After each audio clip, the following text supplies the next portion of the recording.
नमस्कार दोस्तों, तमाम विवाद के बाद भी बीपीएससी शिक्षक का एग्जाम डेट जारी कर दिया गया है, लेकिन अभी भी छात्रों को एक संशय बना हुआ है कि क्या 10 और 11 जून को एग्जाम हो ही जाएगा।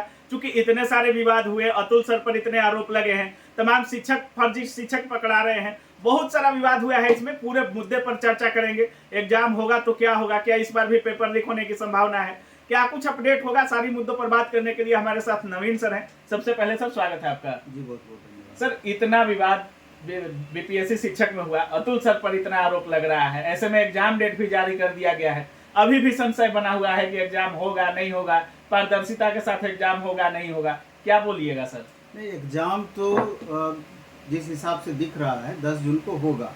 अब पारदर्शिता के साथ होगा कि नहीं होगा ये तो आने वाले समय में पता चलेगा, क्योंकि जिस हिसाब से स्टेट गवर्नमेंट का किरकिरी हुआ है, आप देख रहे हैं कि टीआरई 3 में मामला गड़बड़ हुआ, जब जांच हुआ तो टीआरई 2 पर भी उसका आंच गया, टीआरई 1 पर भी गया। तो सवाल ये उठता है कि क्या टीआरई 3 जो री एग्जाम होने वाला है 100% फेयर होगा अथवा नहीं होगा, ये बड़ा सा प्रश्न है। तो आप आशा ही कर सकते हैं, आप फेथ ही कर सकते हैं, क्योंकि बाकी चीज़ तो आपके हाथ में नहीं है।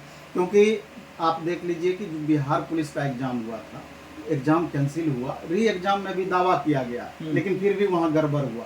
तो एक शंका तो रहता ही है हमेशा, लेकिन हम पॉजिटिव लेके चलेंगे कि जिस हिसाब से सरकार बैकफुट पे आई है, इस बार जरूर कोशिश करेगी कि कोई तरह का गड़बड़ी ना हो, क्योंकि अभी लगातार जांच चल ही रहा है। हाँ, ये कहिए कि स्टेट गवर्नमेंट कहीं ना कहीं जिस हिसाब से आर्थिक अपराध इकाई जांच कर रही थी, तो कहीं ना कहीं ध्यान खींचने के लिए, वहाँ से ध्यान हटाने के लिए भी एकदम तुरंत डेट दे दी कि नहीं 10 जून को हम आनंद फानंद में एग्जाम लेंगे। ठीक है, आप अच्छे लीजिए, और स्टूडेंट भी लगातार मेहनत कर ही रहे हैं, लेकिन इस बात का जरूर ध्यान रहे कि एग्जाम में इस बार कोई धांधली ना हो। बिल्कुल सर, स्टेट भी एक बड़ा मुद्दा है, स्टेट वालों का एग्जाम नहीं हुआ है और इसमें तो मौका मिल नहीं रहा है, टीआरई 4 भी आने वाला है सर, और क्या कुछ बोलिएगा सीटेट और स्टेट अपियरिंग वालों के लिए? एक्चुअली जहाँ तक स्टेट वालों के साथ तो नाइंसाफी हुआ, इस मामले में नाइंसाफी हुआ कि स्टेट का फॉर्म कब भराया गया, और टीआरई 3 में ही इन लोगों को मौका मिलना चाहिए था।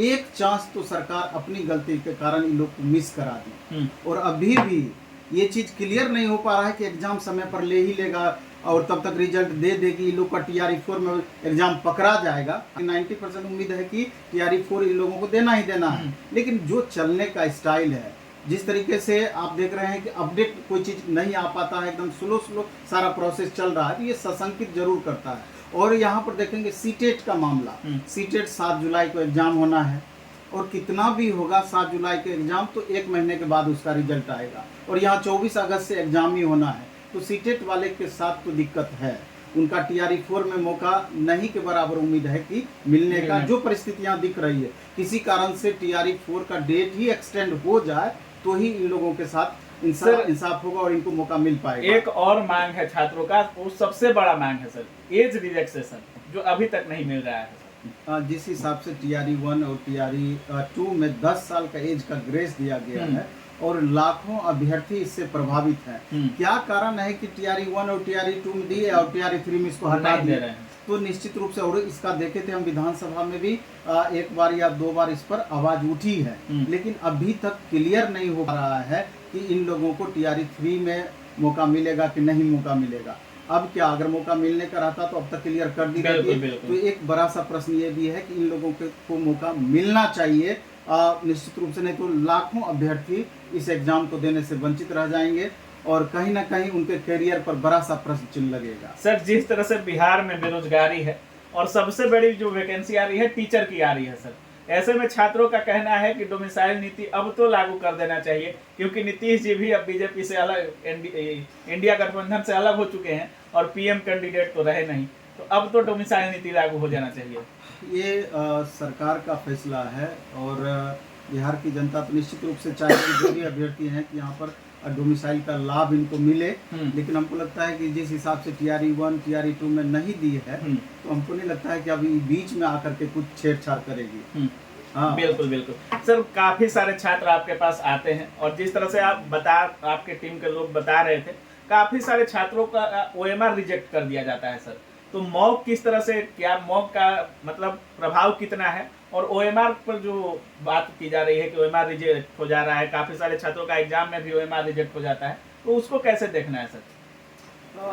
इन बातों पर हम चर्चा करेंगे, लेकिन उससे पहले एक बात पर और हम चर्चा कर देना चाहते हैं कि जिस हिसाब से सप्लीमेंट्री रिजल्ट के बारे में बोल दिया गया है कि हम नहीं जारी करेंगे, तो यहाँ पर भी छात्रों के साथ निश्चित रूप से दिक्कत है कि जब मल्टीपल फॉर्म भरवा रहे हैं और मल्टीपल रिजल्ट भी आएगा, तो जो सीट वैकेंट रह जाएगी, यानी कि एक स्टूडेंट का जब एक से अधिक पोस्ट पे सिलेक्शन होगा, तो आखिर वो अगली वैकेंसी में ऐड क्यों होगा? हमको लगता है कि इस पर भी आवाज़ उठनी चाहिए और सरकार को गंभीरतापूर्वक इस पर विचार करना चाहिए। और एज, जैसे कि नोटिफिकेशन में पिछली बार भी दिया गया था कि जिनका एज अधिक है, तो एज को लेकर के कट ऑफ प्रभावित होने वाली बातें थी, लेकिन आप देखेंगे कि कई तरीके से कट ऑफ बनाने का मेथड दिया गया है कि आपको उसका पेपर फर्स्ट का अलग कट ऑफ बनेगा, पेपर 2 का उसका जो सेकेंड पार्ट है उसका अलग कट ऑफ बनेगा। तो ये सब कुछ नियम जो बीच में लादा गया है, तो कहीं ना कहीं इसके कारण भी छात्र परेशान हो रहे हैं। और भी कई सारे इशूज हैं, जैसे महिलाओं के आरक्षण की बातें हैं कि 1 to 5, 6 to 8 में आरक्षण की बातें हैं, TGT PGT में आरक्षण की बातें हैं, आरक्षण का नियम का अक्षरशः पालन किया जा रहा है कि नहीं, इशू बहुत सारे हैं। और हमको लगता है कि गंभीरतापूर्वक सरकार को इन बातों पर सोचनी चाहिए और इससे रिलेटेड एक तरह से विवादित वैकेंसी हो गया। निश्चित विवाद तो है ही। और मॉक को लेकर क्या बोलिएगा, और जो OMR में रिजेक्शन हो रहा है उसको? एक्चुअली में मॉक का जहाँ तक सवाल है, जैसे अभी सैटरडे संडे को जो हम टेस्ट लिए, करीब 3000 स्टूडेंट टेस्ट देते हैं। 3000? हाँ, अभी सैटरडे संडे को 3000 बच्चों में हमको लगता है कि लगभग 200, 300, 400 छात्रों का कॉपी रिजेक्ट होता है। 3000 में ही सर? हाँ, 400 से ऊपर ही जाता होगा। हमको लगता है 500 से भी ऊपर जाता होगा। मतलब 10-15% कॉपी रिजेक्ट हो जाता है। कारण है उसका रिजेक्ट होने का, क्योंकि आप देखेंगे कि उसमें सही प्रोसेस क्या है गोला रंगने का OMR पर, और उसका गलत प्रोसेस, गलत क्या करते हैं बच्चे, उसका इंस्ट्रक्शन दिया हुआ रहता है। लेकिन फिर भी आप देखेंगे कि जब भी छात्र अपना OMR भरते हैं या रंगते हैं, आनन फानन में वो गोला को सही तरीके से नहीं रंगते हैं, बीच में ब्लैंक दिखते रहता है, किसी गोला से उसका बाहर चला जाता है रंगने के क्रम में, और भी कई तरह की गलतियां उसमें होती है।